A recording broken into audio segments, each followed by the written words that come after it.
Morning is really exciting for us at CASS because it's the first time that we have a youth panel. And in fact, we're serious when we say youth because these young people that both to us, we consider the facilitators youth, they're young Indigenous women, and then they've got middle school students that they'll introduce. So I would like to ask Layla Dumont and Seneca Dewick to join me here now so that I can introduce them as the moderators. And I'm actually going to have them introduce themselves.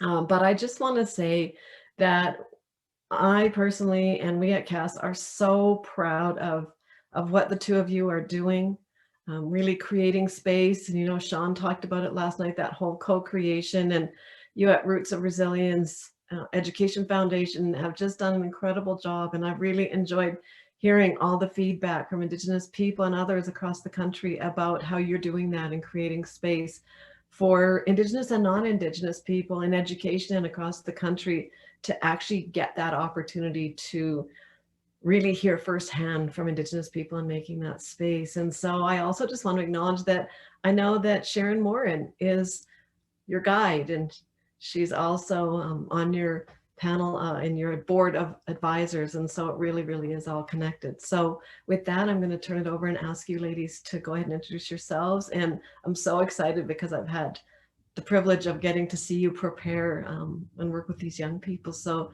Ishnish Pinamat, and just to the all of our attendees, just know that I will join back with a couple more announcements after the panel is over. So over to you, Seneca and Layla. Good morning, everyone, and thank you, Charlene, for the introduction. Before we begin, I'd also like to thank Sharon Morin for starting us off with a prayer and starting us off in such a good way. Yeah, and so I'm Layla Dumont. I'm one of the co-founders here at Roots of Resilience. I'm super excited to be here and to have the opportunity to hear and learn from these young people who will be speaking on our panel today.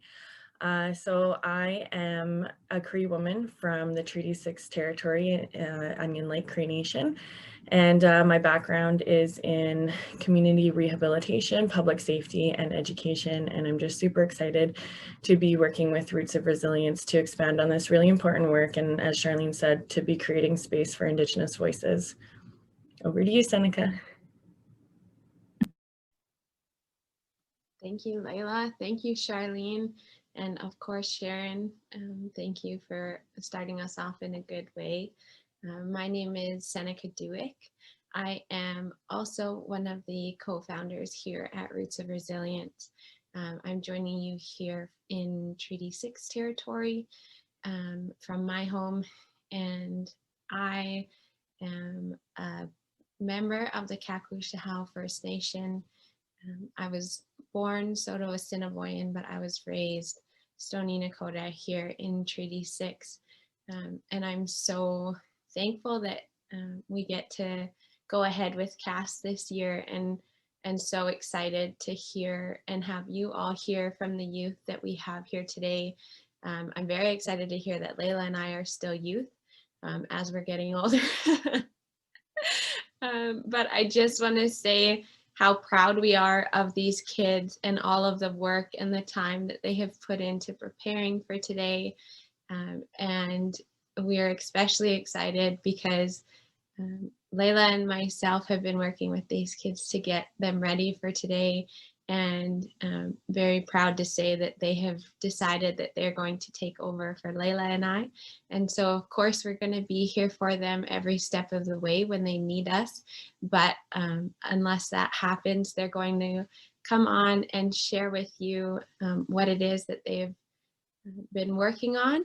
And so we have Kale with us today, and Arianna and Sebastian. So if you guys can turn on your cameras, and Layla and I will step back and enjoy the presentation with all of you. Thank you.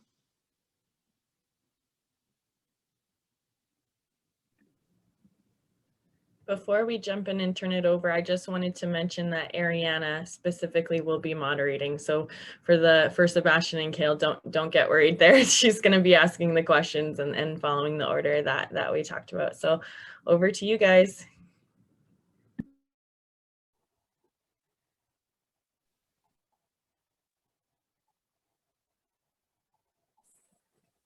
My question is, we had an order. Who's going first for introducing yourself?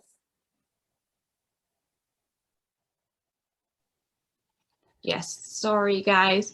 We're gonna start out with Sebastian and then Kale, I believe, and then Arianna. And then yes, Arianna will be our lead for the panel and she'll be moderating from there. So.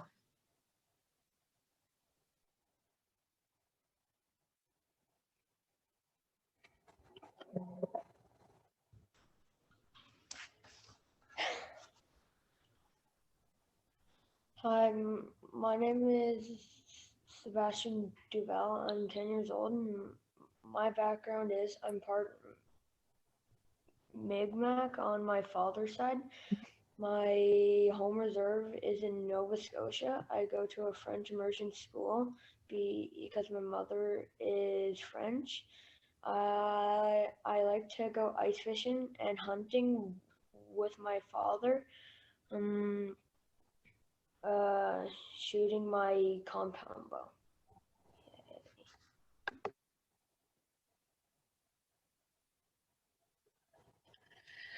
Good morning, everyone. My name is Kale Dick. I am 12 years old and currently in grade 7 at St. Isidore Online School with the Calgary Catholic School District. I previously attended St. Kateri in person prior to COVID-19. I am a Métis Cree visitor to Treaty 7, and I proudly call Mohkinstsis or Calgary my home. I am an active member of the Indigenous community in my area. I enjoy learning and sharing my cultural traditions and teachings. Recently, I have participated in virtual cooking classes where we made Indigenous tacos, yum. I have had many teachings with elders through online platforms and even made a medicine bag, hand drum, and rattle from hide. We've been gifted the materials and teachings. I am honored to be here today with you. Hi, meaning thank you to Roots of Resilience and the Calgary Catholic School District for allowing me this opportunity to share my experiences and help to make a difference through this conference. I say hi to each of you for listening and allowing us this opportunity to move forward in a good way. Hello, everybody. My name is Arianna Dumont. I am Cree and Soto from Treaty 6 and Treaty 4. I was born and raised in Treaty 6 territory, Edmonton, Alberta. I'm 11 years old in grade 6, and I attend school at Toronto Seneca with Edmonton Public. I enjoy figure skating and drawing, and I take pride in the fact that I'm First Nation, and I love learning about my culture. I thank you for letting me be here.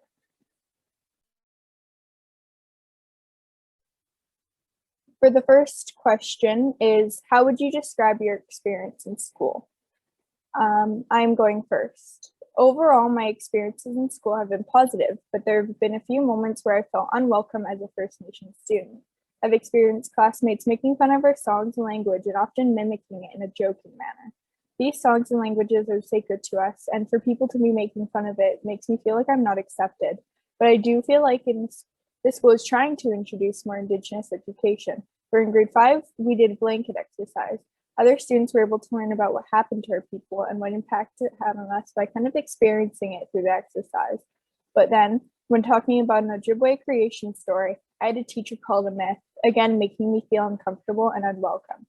When the class was asked to pick their spirit animal, I knew how sacred they are, and it made me kind of mad to have them be treated like a fun little project to do.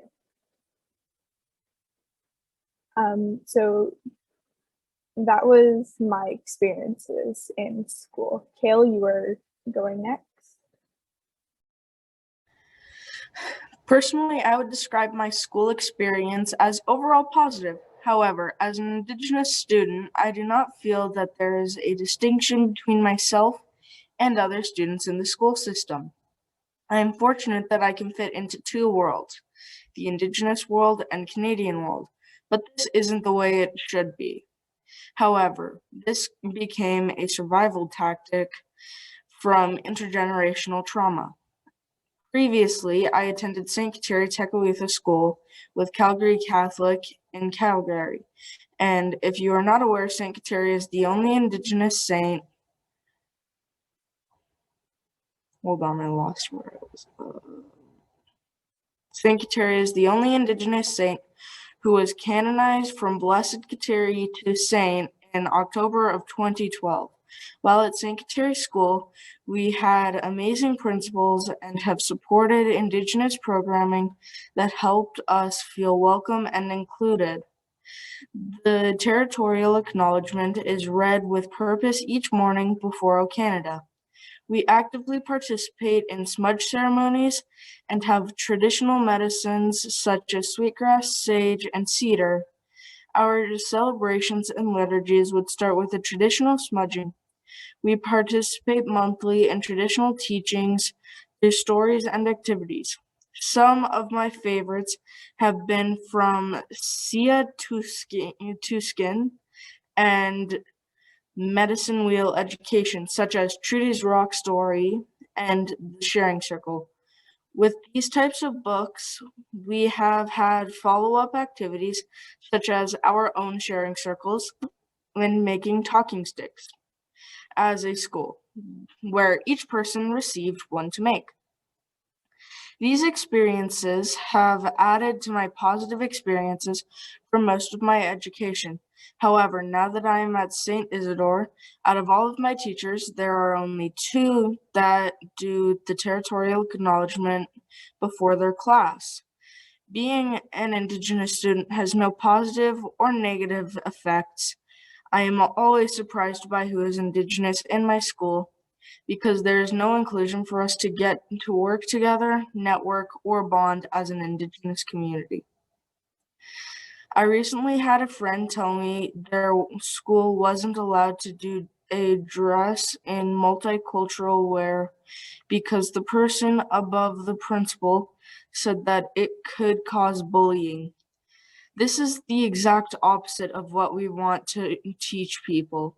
We should all be proud to share our heritage and cultures. My friend doesn't wear her ribbon skirt because of this. What also doesn't sit well with me is when I hear people making snarky responses about why we need to do land acknowledgements or get over it regarding Indigenous topics. We are living history and need to be open-minded.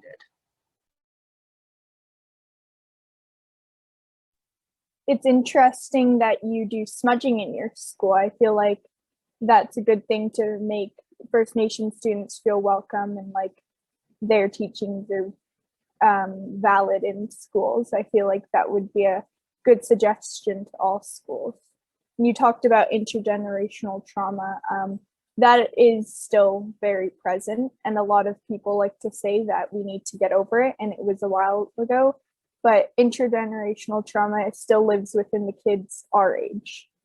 And I feel like you bringing that up was very important. Sebastian, you're next. My experience at my school has been pretty positive, and all my friends support me as being Native, and teachers respect Native kids, and my school accepts everybody, so that's why I feel welcome, and my experience has been pretty good at this school.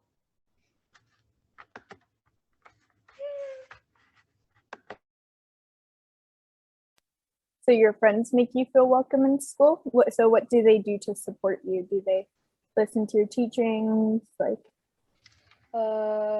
they listen to my teachings, and they have fun at like a lot of sharing circles, and then like they are always perspective, and like sometimes we like talk about how like a bunch of native people live, and then we're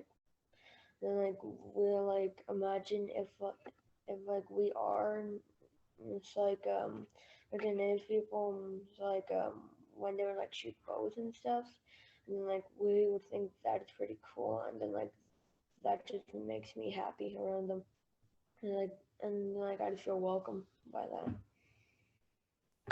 I mean, friends are a big impact on you in your life. So to be able to have supportive friends is very good because it makes you feel welcome because they are a big impact on you. Their thought is probably really important. So that's good. The next question is, what is it about school that makes you feel comfortable, welcome, and important? So, Kayla, you're going first for that one. At school, I am made to feel comfortable, welcome, and important when my culture, traditions, and identity is recognized and honored. I feel important when people ask me my experiences or stories and listen to the responses. If we all shared and cared for each other, the world would be a better place. At St. Terry, I felt very welcome as I felt the administration and teachers really valued our teachings and culture. As an example, the school is currently fundraising for a new school playground. The school was awarded a large grant from the Alberta government, and my family was asked to take part of the check celebration in our traditional clothing. When we dress in regalia, we are not wearing costumes because costumes are when you dress up like someone else. However, when we wear our regalia, like this ribbon shirt I am wearing, we are expressing ourselves. Not only was the check presentation honoring our culture, but the playground is based on Indigenous culture too. There are two separate footprints. One is a sharing circle with trees marking the four directions with each of the nations of Treaty 7, and benches will be shaped in a circle with the color of the medicine wheel. The playground sign will have our land acknowledgement. Some of the equipment is specialized, like a climber that looks like a dream catcher and an eagle climb wall. The Indigenous students were given the opportunity to give input on the design and then the whole school. My mom is on the committee, so I know a lot of the details of this project. But we are so proud of this for the school, Calgary Catholic, and the Indigenous community. This helps us feel very included in our school community. My experiences with feeling welcome, comfortable, and important are linked to my positive experiences in school. That's amazing that you had your school doing all of that, like the playground, the smudging. Like, I feel like that's something that more schools need to incorporate, and I've never actually like seen that before. So I feel like that's amazing that your school was introducing that kind of teaching.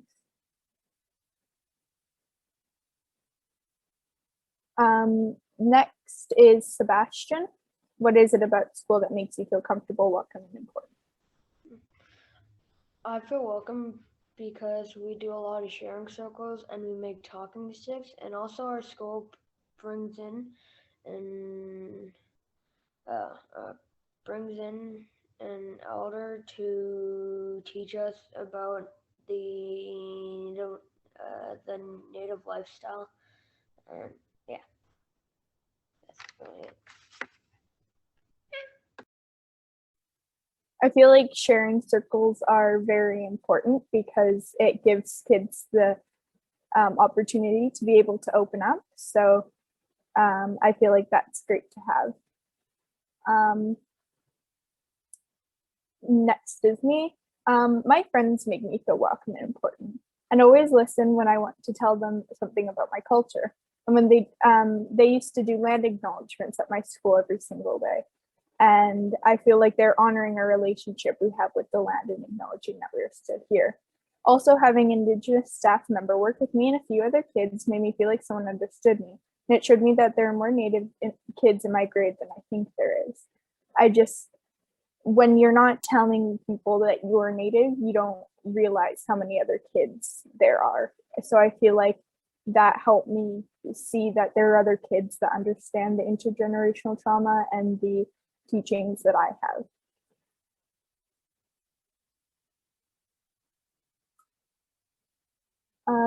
The next question is, what are some of the biggest challenges or things that you would like to see change? Sebastian, you were going first for that one.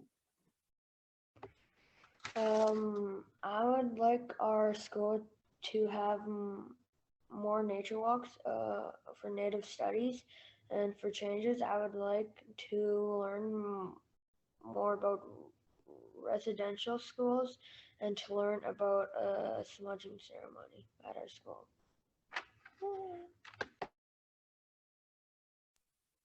You said to learn more about residential schools. I feel like they already do teach those. So can you please explain like in what way you would like them to teach more about it? At our school, we have only learned a tiny bit about like residential schools, and then like I would like to learn more about it. Because I know a bunch of people in my family has gone to a residential school, and I would like to learn more about it so I can like know how they would like live at a residential school properly.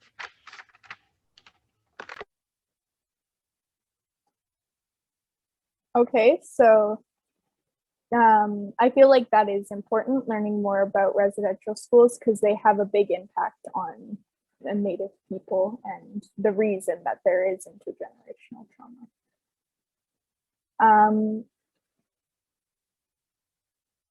I lost my place. Hold on. Next would be me. I think that the biggest challenge for me is the way I learn and the way I'm being taught. I learn by watching and listening, as taught to do in my culture, and school requires me to do more independent and reading work, which does not really work for me. I think that this is a challenge for many Native students, and I think that there should be a bit of a change for the kids that learn like me. I also think that there should be more learning outdoors, no matter what the subject is. I feel like learning outside would make me feel more connected to by how we were taught by elders.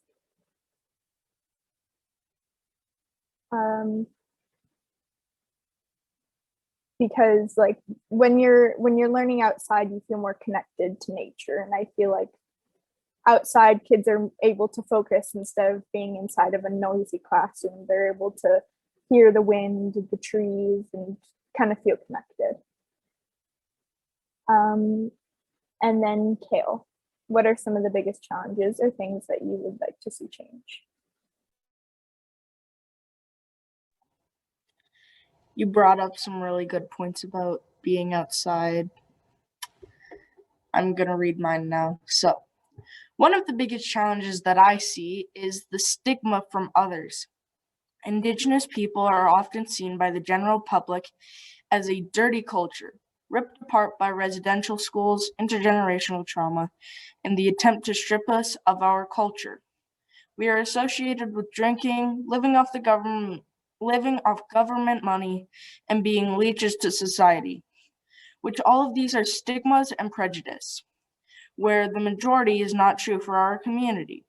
We are actually proud, humble, and honorable people who want to share the love of our nation, our community, and our culture, but we cannot because of the overall brainwashing of society.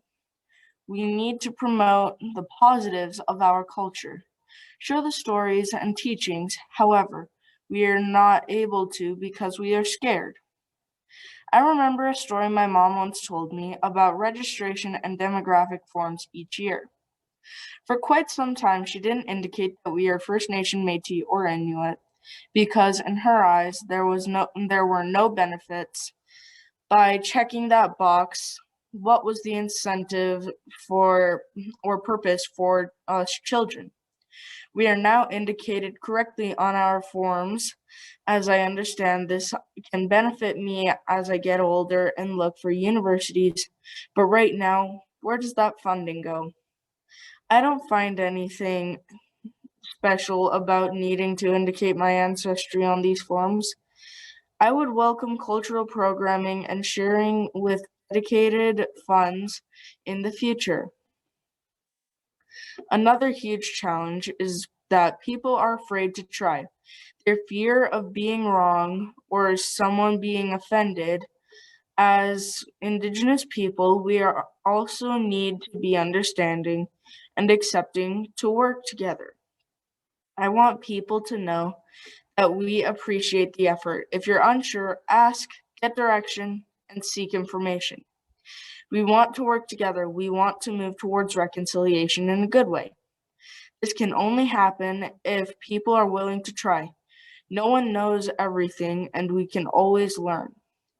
I would also like to see changes around cultural supports in our schools. We may not have elders and knowledge keepers that can visit all of our sites, but perhaps we have these people that are willing to share their stories, knowledge, and experiences to help build cultural supports in our community.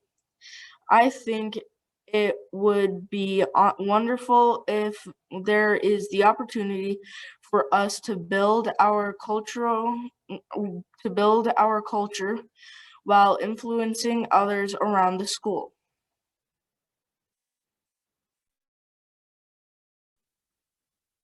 I like how you added about how other people see us as like less than, because that is true. And it puts down the self-esteem and the motivation of a lot of First Nations, like as old and as young, as like it, to be looked at as less than and way different is really a huge challenge for like a lot of people, and I think it's amazing that you brought that up. The next question is, what would you say to leaders like superintendents, principals, and teachers if they asked you what the most important thing is that they should do to make schools even better for Indigenous students? Kayla, you were going first for that one. In the Indigenous culture, the power of four is really important. There are 4 seasons, 4 elements of life, 4 stages of life, 4 medicines, but it will take 7 generations, to heal intergenerational trauma caused to our nation's people. Therefore, this is not going to be a quick fix. This will be a long process of reconciliations. However, make the effort, ask if you have questions or are unsure, create an inclusive environment, honor our traditions, share our stories and culture, embrace our elders and knowledge keepers to be able to pass down everything we need. Let's put in the effort and grant people the knowledge and resources to help us build a better future for Indigenous students.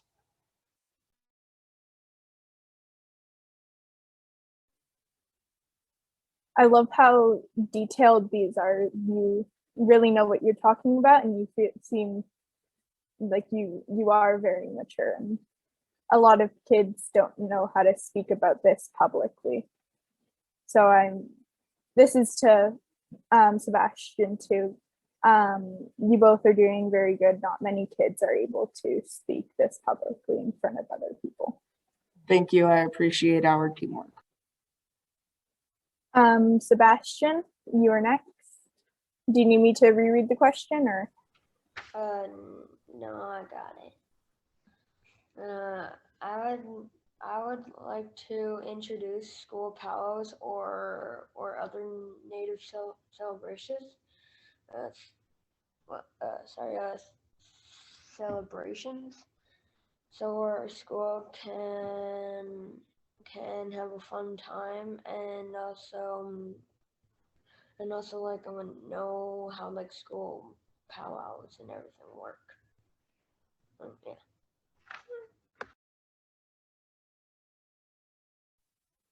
I think that would be an important thing to introduce into schools powwows and those kind of celebrations because not many kids know what those are. And it's kind of hard explaining it to them because obviously it's different than just dancing. So I feel like those should be introduced. Another thing we could add is also round dancing. Yes, round dancing. That would be a good thing to be introduced. Just any type of ceremony, I guess. And last is me. I think to have more Indigenous staff, principals, and support. It would make me more comfortable to have Native teachers talking about our culture and teachings and knowing that they believe it too. And maybe having a space for Indigenous kids to talk about our culture with people that understand and kids who want to learn about our culture. I think lastly that schools should have an elder or a knowledge keeper. If a kid wants to learn more about Indigenous teachings, you could bring tobacco or an offering to get different teachings. And I feel like that's just important so that Indigenous kids also have that kind of Indigenous support from the teachers and the elders.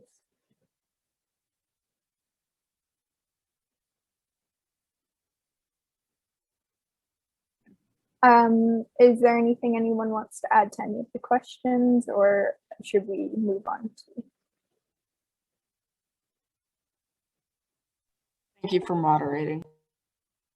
Thank you. Thank you so much, Arianna. You were amazing, all of you.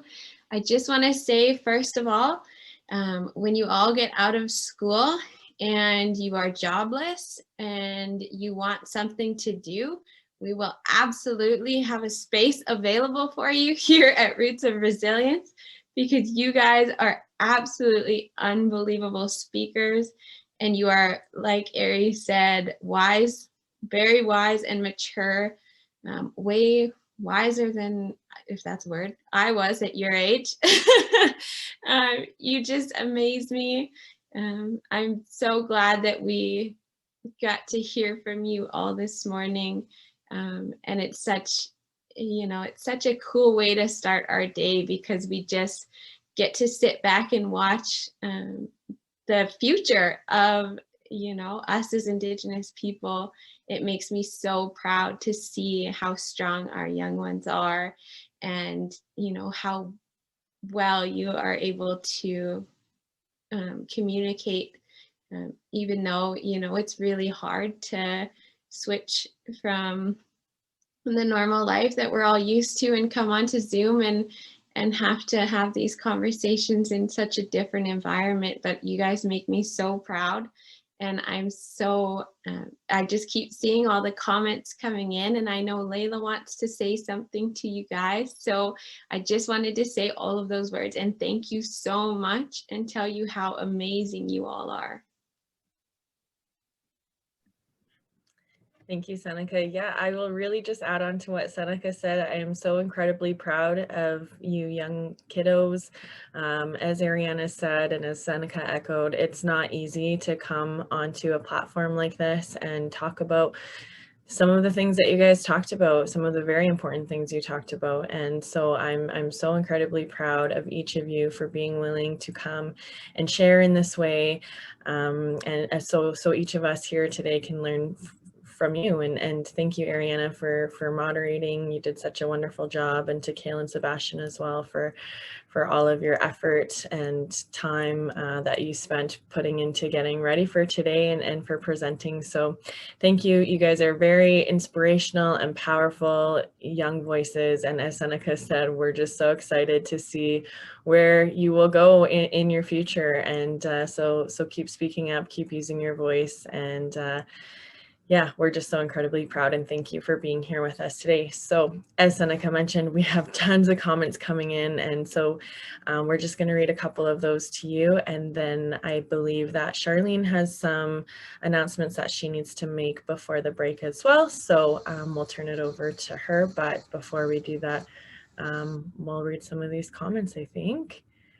So Tracy, these students are absolutely amazing. So impressed with their presentation, thoughts, and conversation. Lucy Henry, thank you so much for taking time to talk to us this morning. So proud of each of you. Arianna, you did an amazing job as a moderator. I learned a lot from you today.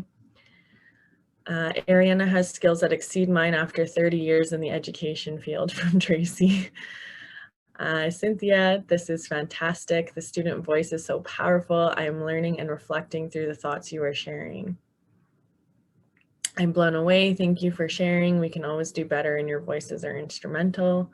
Thanks for sharing, students. You are all leaders, and Arianna, you are an amazing speaker.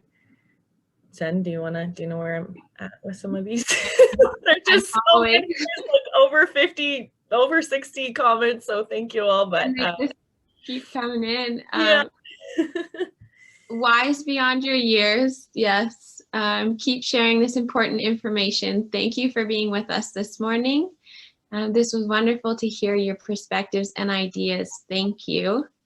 Thank you so much to all the panelists. Excellent conversations, ideas, and reflections. Such an example for all of us. Your leadership is much appreciated. Love all the points that each of you have made. Thank you for your thoughts and ideas for change. Also love the positive change that you have seen in your schools. My children used to attend St. Kateri, and they never had cultural teachings or programming where they attended. Glad to hear that First Nations culture, there are First Nation cultural teachings in your schools. Thank you so much, students. This was great to hear your perspectives and ideas. Thank you for sharing with us. You are amazing, all capitals. You did such a great job sharing your thoughts and mastering the online conference. Thank you so much for sharing. Sharon Morin, who did our prayer this morning, said, "What a great panel. Thank you." And I could stay here all day and just keep reading all of these amazing comments that are coming in about you guys. But yeah, it's just been amazing to hear from you guys. And there's just so much that we can say. And I just want to say to each and every one of you, you've blown me out of the water. And I kind of had an idea as to what you guys were going to be talking about today, and I was still just absolutely on the edge of my seat and listening and just loving every minute of it. You guys are so wise and honest, so honest, and funny. You guys are such great speakers. You know, you cover all of the ranges, and I just want to tell you that we couldn't be any more proud of you. So thank you so much. Shanice, thank you so much. I'm just really excited for our young youth and older youth. And I just want to say again, it's all been said, but I just feel like we can't say enough. I'm going to tell you, Kale and Arianna and Sebastian, that my text and email is blowing up from people saying how amazing you are and that we need to hear more from you. And it's just so powerful. And just want to extend gratitude to your teachers and your parents. And to Layla and Seneca, thank you for having the wisdom and humility to follow the teachings that I know guide both of you, to put these young ones first and to make that the priority. And it was really beautiful.